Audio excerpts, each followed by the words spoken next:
ఓం శుభంకర్యే నమః. వృశ్చిక రాశి వారికి మార్చి నెలలో గల గోచార ఫలితాలను తెలియజేస్తున్నాము, శ్రద్ధగా ఆలకించండి. వృశ్చిక రాశి వారికి మార్చి నెలలో సహా ఉద్యోగుల సత్సంబంధాలు మెరుగుపడతాయి.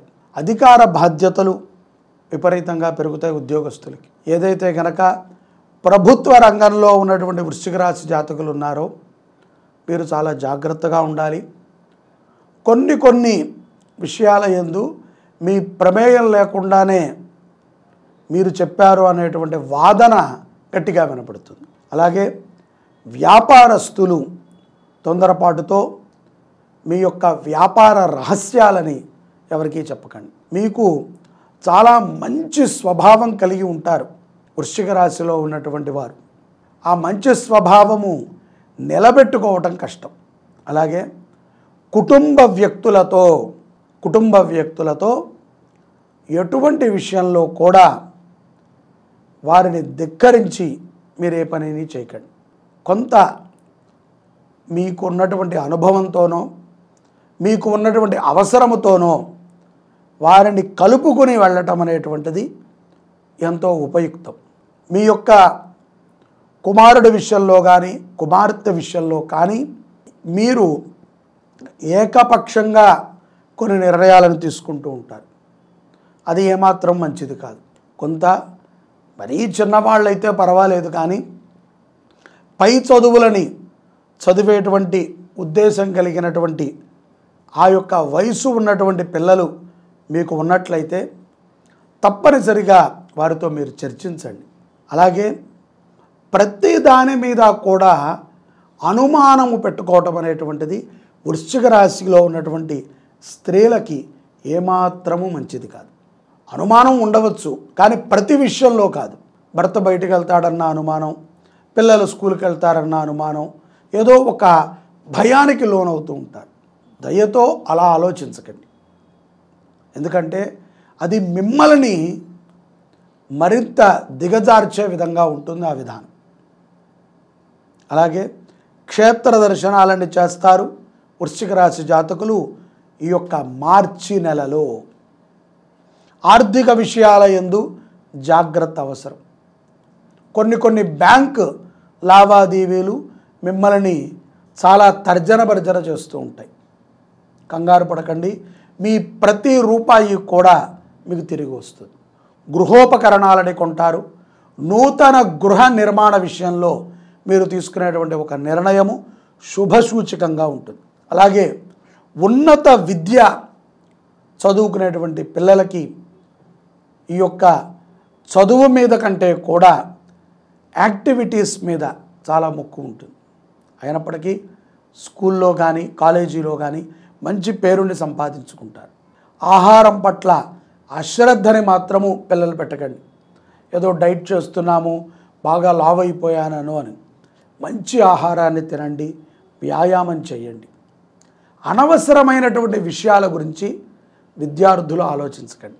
పూర్వములో విద్యార్థులు ఎవరికి కూడా ఈ యొక్క టెలికామ్ కానీ లేకపోతే వాట్సాప్లు కానీ ఇవన్నీ లేకపోవటం చేత స్నేహితులతో మాట్లాడి పేపర్లని చదివి న్యూస్ పేపర్లని తద్వారా విషయ సంగ్రహణ చేసుకునేవారు. ఇప్పుడు ఎవరూ కూడా చదవటానికి మక్కువ చూపట్లేదు. అందరూ యూట్యూబ్ మాధ్యమం ద్వారా ఆ వీడియో వింటే చాలు, వాడెవడో చదువుతాడు, మనం వింటున్నాం. చదవాలి. చదివితే కానీ న్యూస్ పేపర్లో రాసినటువంటి విధానం ఏమిటి, వారి యొక్క సంకల్పం ఏమిటి అనేది మనకు అర్థమవుతుంది. వింటే అర్థం కాదు. కాబట్టి ఫోను వాడటం తప్పు అని నేను అనట్లేదు. అది ఊరికనే ఎవరో ఎక్కడున్నామో తెలియటానికి వరకు వాడితే చాలు. మిగతా విషయాలన్నీ కూడా ప్రశ్నోత్తరాలన్నీ కూడా ఫోన్లోనే చూసుకుంటున్నాం. ఇక మనం చదివేది ఎప్పుడు? కాబట్టి ఈ యొక్క సోషల్ మీడియా మాధ్యమాన్ని దూరంగా పెడితేనే విద్యార్థులు బాగుపడతారు. పౌర్ణమి తర్వాత ఎవరైతే గనక ఈ సోషల్ మీడియాని పక్కన పెట్టి చక్కగా న్యాచురల్గా చదువుకుంటూ ఉపాధ్యాయుడు చెప్పినటువంటి విషయాన్ని గ్రహిస్తూ అభివృద్ధి చెందుతారో అటువంటి వారికి మాత్రము డోకానే ఉండదు. విదేశీ ప్రయాణాలు కూడా కొన్ని ఈ యొక్క వృశ్చిక రాశి జాతకులకి గోచరిస్తున్నాయి. అటువంటి ప్రయత్నములు కూడా సఫలమవుతాయి. ఇంటికి పౌర్ణమి తర్వాత మీ యొక్క గృహానికి అనుకోని వ్యక్తులు, ఎప్పుడో పాతకాలము నాటి మిత్రులు కలయిక, వారి సందర్శనము ఎంతో ఆనందాన్ని మీకు ఇస్తుంది. వారితో కలిసి ఆహ్లాదంగా గడుపుతారు. ఆరోగ్యం పట్ల శ్రద్ధ అవశ్యం. ఎక్కడా కూడా అజాగ్రత్తగా ఉండవద్దు వృశ్చిక రాశి వారు ఆరోగ్యం పట్ల. అలాగే ప్రయాణములు చేసేటప్పుడు తప్పనిసరిగా హనుమంతుణ్ణి బాగా స్మరించండి. హనుమాన్ చాలీసా వినండి. ఎప్పటికప్పుడు కొత్తదనముగా ఆలోచన చేస్తూ ఉండండి వృశ్చిక రాశి జాతకులు. తక్కువ జీతమే కదా, ఇది మంచి పనే, కానీ నా స్థాయికి నా అవసరానికి ఈ ఇన్ని వేలు జీతం సరిపోదు, ఇంకా కావాలి అని చెప్పి వచ్చిన చిన్నపాటి ఉద్యోగాలను జారవిడ్చుకోకండి. చాలామందికి మార్కెట్ రంగంలో కానీ, టెలికాం రంగంలో కానీ, లేకపోతే ఇతర రంగాలలో, అంటే ఈ తిరిగేటువంటి పనులలో ఈ యొక్క మార్చి నెలలో 15వ తారీఖు నుంచి 25వ తారీఖు లోపల ఉద్యోగాలు వచ్చే అవకాశం ఉంది వృశ్చిక రాశి వారికి. తప్పనిసరిగా ఏదో ఒక ఉద్యోగంలో జాయిన్ అవ్వండి. విదేశాలలో ఉన్నటువంటి వృశ్చిక రాశి జాతకులు సోదరితో చాలా జాగ్రత్తగా ఉండాలి. సోదరి మీ కుటుంబంలో కొన్ని కలహాలకి కారణమని అందరూ భావిస్తూ ఉంటారు. కాబట్టి మీరు అక్కడ అక్క చెల్లెల్ని చక్కబెట్టాలి, అమ్మా నాన్నల్ని చక్కబెట్టాలి, భార్యా పిల్లల్ని కూడా చక్కబెట్టాలి. తెలివితో వ్యవహరించండి, కోపంతో కాదు. ఏదో వాళ్ళని వీళ్ళని చక్కబెడుతూ మధ్యలో మనం కోపంగా ఉంటే సుఖం లేదు. కాబట్టి అనుసంధానం చేసుకుంటూ ప్రయాణించేటువంటి వాడే బుద్ధిమంతుడు. మాసాంతంలో మానసిక ఒత్తిడిని తగ్గించుకునేటువంటి కొన్ని ప్రయత్నాలను చేయండి. ఎక్కువగా శుక్రవారము గురువారము ఖాళీగా ఉంటూ ఉంటారు, శనాదివారాలు బాగా బిజీగా ఉంటారు.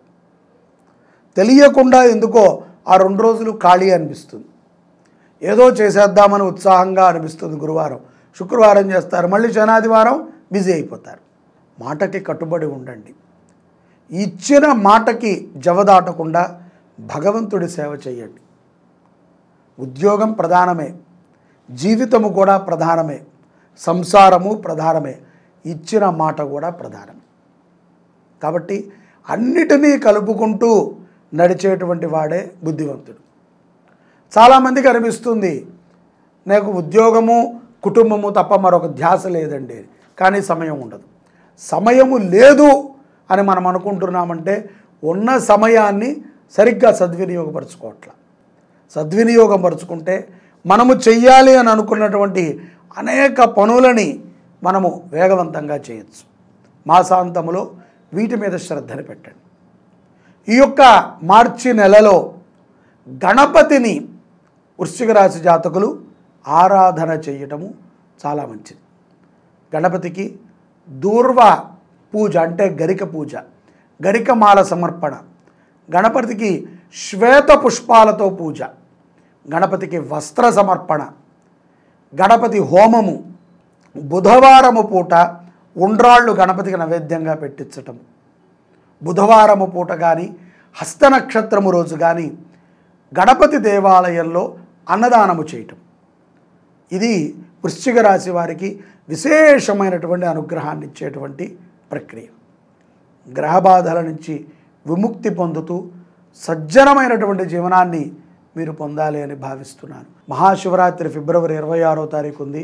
మన యొక్క శుభంకరి దేవాలయం మరియు పీఠంలో ఉదయం 4 గంటల నుంచే పంచకాలాల పాటు ఈశ్వరుడికి మహాన్యాసపూర్వక ఏకాదశ రుద్రాభిషేకం భక్తుల యొక్క హస్తములతో వారే స్వయముగా గర్భాలయ ప్రవేశం చేసి అభిషేకం చేసుకునే విధానాన్ని కల్పించాం. ఉదయం 5 గంటల నుంచి ఈ అభిషేకాలు 5 నుంచి ప్రారంభమవుతాయి, రాత్రి 12 గంటల వరకు. మధ్యలో రుద్రహోమము ఇవన్నీ కూడా ఉంటాయి. ఈ యొక్క పంచకాలాల పాటు ఎవరైతే గనక గౌరీ సమేత శ్రీరుద్రస్వామి వారి అభిషేకంలో ఈ యొక్క పంచకాలాలు పాల్గొంటారో అటువంటి వారికి గౌరీ శంకర రుద్రాక్షని ప్రసాదంగా ఇవ్వాలి అని నిర్ణయం తీసుకున్నాం. మేము మొన్న నేపాల్ వెళ్ళినప్పుడు ఒరిజినల్ గౌరీ శంకర రుద్రాక్షలని కొన్ని తీసుకొచ్చాం. అవి శివరాత్రి రోజున ఎవరైతే కనుక పంచకాలాలు అభిషేకానికి నమోదు చేసుకుంటారో వారికి ఇవ్వటం జరుగుతుంది. అలాగే సాయంకాలం జాగరణ సమయం తప్పనిసరిగా మనం జాగరణ చేయాలి. లింగోద్భవ కాలమైన తర్వాత ఈ యొక్క శివ కళ్యాణం ఘట్టం ఏదైతే ఉందో అది హరికథా గానామృతాన్ని మన దేవాలయంలో ఏర్పాటు చేయడం జరిగింది. దక్షయజ్ఞము శివపార్వతుల యొక్క హరికథ కార్యక్రమాన్ని మనము మన దేవాలయంలో ఏర్పాటు చేసుకుంటున్నాము. శ్రీ మోగిచెర్ల నాగమణి గారు వారు చక్కటి విద్వాంసురాలు. ఆవిడ చేత ఈ యొక్క రాత్రి 12 గంటల నుంచి 3 గంటల వరకు జాగరణ సమయంలో హరికథా గానామృతం చక్కగా అందరూ వైదిక కార్యక్రమాల్లో పాల్గొనండి. అదైన తర్వాత శివపార్వతుల కళ్యాణం కూడా మన దగ్గర ఉన్నది. ఆ కార్యక్రమంలో కూడా పాల్గొనండి. పంచకాలాల పాటు ఎవరైతే గనక రుద్రాభిషేకంలో పాల్గొంటున్నారో వారికి మాత్రమే ఈ యొక్క గౌరీ శంకర రుద్రాక్షని ప్రసాదంగా ఇవ్వటం జరుగుతుంది. మిగతా వారికి పంచముఖి రుద్రాక్షని ప్రసాదంగా ఇవ్వటం జరుగుతుంది. జై శుభంకరి. హర నమః పార్వతీపతయే. హర హర మహాదేవ. శంభో శంకర.